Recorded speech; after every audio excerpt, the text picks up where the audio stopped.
안녕하십니까? 재림성도 여러분. 이번 주도 하나님의 은혜가 풍성하게 넘치기를 소망합니다. 자, 이 시간은 제9과입니다. 시편에 나타난 계시 두 번째 시간입니다. 일반적으로 요한계시록의 예언하면 용과 짐승 그리고 짐승의 표를 말하곤 합니다. 그러나 이것이 전부는 아닙니다. 예언의 주제는 죄와 고통, 심판, 선악의 대쟁투, 정의와 불의, 핍박 이런 문제들도 포함하고 있습니다. 그런 의미에서 시편도 이런 예언의 문제들을 다루고 있는 것입니다. 그래서 이번 주도 시편에서 소개되는 시들을 통해 예언, 즉 종말의 이미지들을 살피겠습니다. 일요일 환난 중에 만날 큰 도움 시편 46편입니다. 시편 46편은 죄로 인하여 변하게 된 끔찍한 세상을 묘사합니다. 시편 46편 2절 땅이 변하든지 산이 흔들려 바다 가운데 빠지든지 바닷물이 솟아나고 뛰놀든지 그것이 넘침으로 산이 흔들릴지라. 산이 흔들려 산이 바다에 빠집니다. 바닷물이 넘쳐서 산이 흔들립니다. 6절 문 나라가 떠들며 왕국이 흔들렸더니 그가 소리를 내심에 땅이 녹았도다. 나라와 왕국들이 흔들립니다. 땅이 녹습니다. 거기 사는 사람들이 어떻게 될까요? 땅이 황폐하게 되고 사람들에게 큰 시련과 고통이 가득하게 되었습니다. 하나님께서 이 땅에 살게 한 사람들이 하나님께 반역함으로 끔찍한 일들이 생긴 것입니다. 이것은 계시록에 나오는 예수님의 재림의 때의 모습이죠. 계시록 6장 14절 하늘은 두루마리가 말리는 것 같이 떠나가고 각 산과 섬이 제자리에서 옮겨짐에 땅의 임금들과 왕족들과 장군들과 부자들과 강한 자들과 모든 종과 자유인이 보좌에 앉으신 이의 얼굴에서와 그 어린 양의 진노에서 우리를 가리라. 그들의 진노의 큰 날이 이르렀으니 누가 능히 서리요 하더라. 산과 섬이 흔들리고 임금들과 왕족들이 어찌할 바를 모릅니다. 자기들의 왕국이 흔들립니다. 재림의 장면이 누군가에게는 한 번도 경험해보지 못한 큰 재앙이 되겠지요. 그러나 이런 참담한 현실과 대조되게 하나님의 특별한 계획과 약속이 있습니다. 시편 46편 10절 너희는 가만히 있어 내가 하나님 됨을 알지어다. 내가 문 나라 중에서 높임을 받으리라. 내가 세계 중에서 높임을 받으리라. 그 큰 난리 중에도 하나님은 주의 백성들에게 걱정하지 말라. 가만히 있어라 라고 하십니다. 3절 그것이 넘침으로 산이 흔들릴지라도 우리는 두려워하지 아니하리로다. 그렇습니다. 아무리 큰 환란이 오고 시련과 황폐가 있을지라도 시편 46절 1절의 말씀처럼 하나님은 우리의 피난처시요 힘이시니 환난 중에 만날 큰 도움이시라. 그러므로 성도들은 그날을 간절히 사모해야 합니다. 베드로후서 3장 12절 하나님의 날이 임하기를 바라보고 간절히 사모하라. 그날에 하늘이 불에 타서 풀어지고 물질이 뜨거운 불에 녹아지려니와. 그렇습니다. 큰 환란이 와도 우리는 하나님의 더 좋은 계획이 있음을 믿습니다. 아무리 큰 어려움이 있다 할지라도 우리는 하나님의 분명한 약속이 있음을 믿습니다. 자, 월요일 혼란 가운데 희망 시편 46편을 이어서 봅니다. 앞에서 살핀 것처럼 시편 46편은 그리스도의 재림의 광경을 묘사합니다. 땅이 변하고 산이 흔들려 바다에 빠진다고 합니다. 문 나라가 떠들고 왕국이 흔들립니다. 성경 곳곳에 이미 나라들이 흔들릴 것을 예언하고 있죠. 특히 다니엘서 7장의 예언들은 수많은 나라들이 나올 때 바람이 분다라고 했습니다. 바람은 분쟁과 전쟁을 상징하죠. 그렇게 전쟁과 분쟁으로 세워진 나라들이 모두 다 결국에는 더 심하게 흔들립니다. 그 어떤 나라도 안전한 나라가 없었습니다. 마태복음 24장에 보면 재림의 시간이 가까이 올수록 무질서가 더 짙어진다고 말합니다. 그래서 성경은 하나님의 백성들에게는 이 땅이 아니라 저 하늘에 시민권이 있다라고 말합니다. 시편 46편 6절과 7절 문 나라가 떠들며 왕국이 흔들렸더니 그가 소리를 내심에 땅이 녹았도다. 만군의 여호와께서 우리와 함께 하시니 야곱의 하나님은 우리의 피난처시로다. 셀라. 혹 지금 당장은 상황이 좋아지지 않을 것처럼 보일지 모르지만 예언과 시편 46편은 장기적으로는 하나님이 영원한 피난처가 된다고 말씀하십니다. 환란 중에서 그분이 우리와 함께 하신다라고 말씀합니다.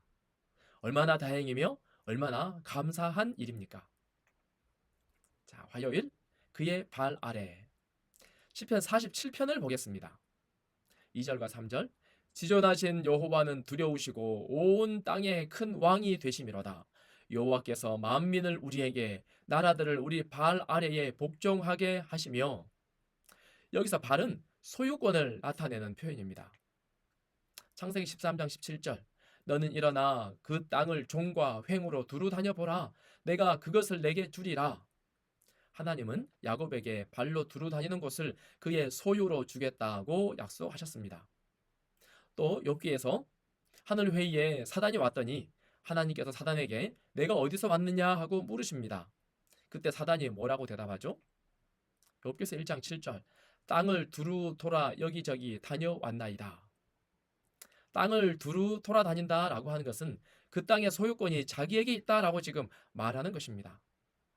발은 땅을 돌아다닌다라고 하는 것은 그곳이 자기의 소유라고 하는 표현입니다.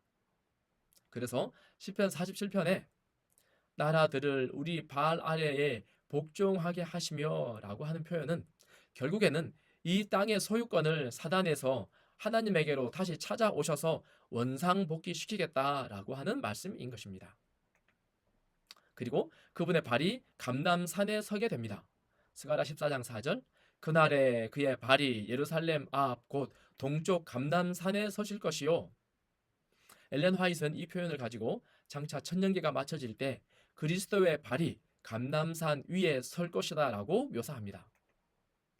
그리스도께서는 부활하신 후 승천하신 곳이며 천사들이 재림의 약속을 되풀이한 장소 곧 감람산 위에 내려오신다. 그날에 그의 발이 예루살렘 앞 곧 동편 감람산에 서실 것이요. 화려 찬란한 새 예루살렘 성이 하늘에서 내려올 때 그 성을 맞이하기 위해 준비되고 정결하게 된 곳에 정착하게 된다. 그리고 그리스도께서는 당신의 백성들과 천사들과 함께 그 거룩한 성으로 들어가신다. 이 장면이야말로 참으로 모든 나라들을 우리 발 아래 복종하게 하시는 온 우주의 소유주 하나님의 모습 아니겠습니까? 자, 수요일 포도즙과 언약의 피. 이번에는 시편 75편입니다.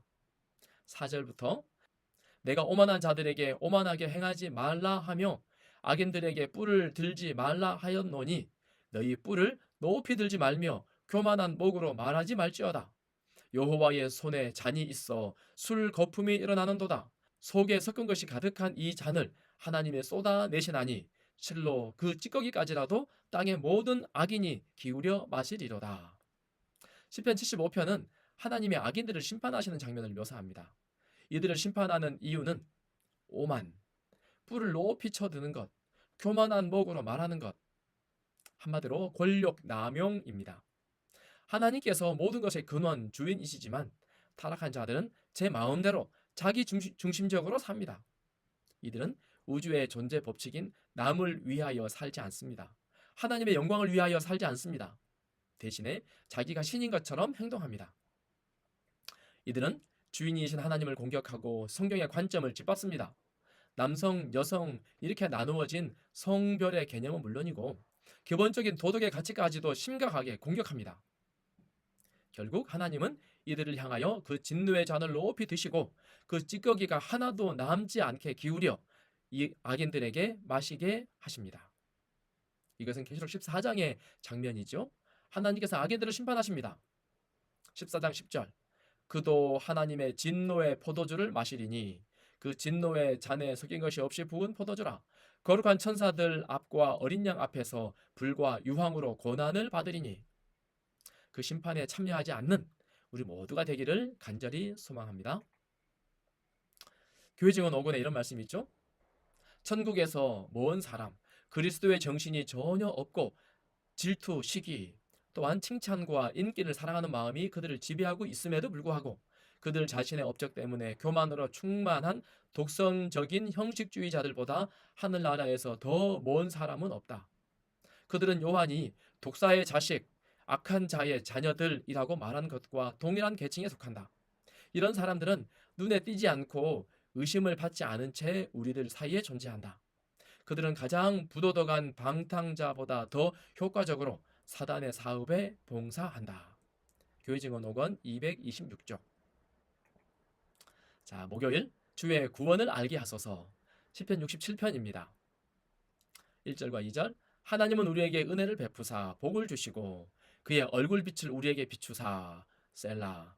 주의 도를 땅 위에 주의 구원을 모든 나라에게 알리소서. 세 번역으로 다시 한번 읽어보겠습니다. 하나님, 우리에게 은혜를 베풀어 주시고 우리에게 복을 내려 주십시오. 주님의 얼굴을 환하게 우리에게 비추어 주시어서 셀라. 온 세상이 주님의 뜻을 알고 모든 민족이 주님의 구원을 알게 하여 주십시오. 시인은 기도합니다. 하나님께서 우리에게 복을 주시고 주님의 빛나는 얼굴을 우리에게 비추어 주소서. 우리 중에도 이렇게 기도하시는 분들이 많이 계시죠? 얼마나 감동이 넘치는 기도입니까? 하나님을 알고 하나님의 영광의 임재 안에 들어가게 해달라고 호소하는 것 아닙니까? 그런데 거기에서 더 나아가 하나님께 받은 이 빛을 우리를 통해서 온 세상에 반사하게 하옵소서라고 기도합니다. 반사된 그 빛으로 온 세상이 주님의 뜻을 알고 구원을 얻게 하소서 하는 것입니다. 이것은 이사야 56편에 나와 있는 말씀을 이루어지게 하는 것이죠. 이는 내 집은 만민이 기도하는 집이라 일컬음이 될 것이며, 이스라엘 백성들이 자기 나라에 지은 이 성전이 만민이 찾아오는 만민의 기도하는 집이 되게 하는 것입니다. 이 모습은 계시록 14장에 등장하는 구원받은 남은 무리의 모습, 그 모습과 같죠? 계시록 14장 1절. 또 내가 보니 보라 어린 양이 시온산에 섰고 그와 함께 14만 4천이 서 있는데 14만 4천이 그분의 임재 안에 머물고 있습니다. 얼마나 영광스럽고 귀한 일입니까? 그러나 그들은 거기에 머무르지 않고 대신에 세상을 향해 힘차게 외치는 존재들입니다. 14장 7절. 그가 큰 음성으로 이르되 하나님을 두려워하며 그에게 영광을 돌리라. 이것이야말로 하나님께서 우리를 부르신 목적 아니겠습니까? 큰 음성으로 하나님을 두려워하며 그에게 영광을 돌리라 라고 말하는 것입니다. 그러나 불행히도 대부분의 사람들이 하나님께 받은 그 빛을 반사하지 않습니다. 우리 교과에서 과학자들이 가시광선 99.99%를 흡수하는 코팅 물질을 만들었다라고 하죠. 이 물질만 바르면 모든 빛을 다 흡수해버립니다. 까맣게 새까맣게 되어 어떤 빛도 반사하지 못한답니다.